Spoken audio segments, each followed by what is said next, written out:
Good evening all. என் பேர் வந்து Jerin. Montfort school 7th standard படிக்கிறேன். மாஸ்டர் பேர் வந்து Sudhakar master. Tamil warrior karate அகாடமியில் 8 இயர்ஸாக கராத்தே கற்றுக்கிட்டு இருக்கேன். நான் நேஷ்னல் லெவல் பார்ட்டிசிபேட் பண்ணி பிரான்ஸ் மெடல் வின் பண்ணிட்டு வந்திருக்கேன்.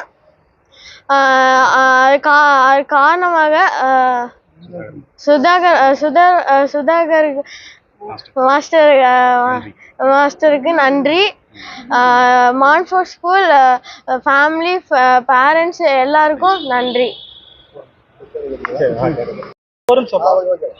எங்க டோர்னமெண்ட் நடந்துச்சுன்னா உத்தரகாண்ட் டேரடோன்ல நடந்துச்சு. திருச்சியில இருந்து 8 பேர் போனாங்க. என் கேட்டகரியில மொத்தம் 36 பேர் பார்ட்டிசிபேட் பண்ணாங்க. அதில் நான் பிரான்ஸ் மெடல் அடித்தேன். அது எனக்கு ரொம்ப பெருமையா இருக்கு. இன்னும் நான் கோல்டு அடிக்கிறதுக்கு நான் நிறைய ட்ரை பண்ணணும்.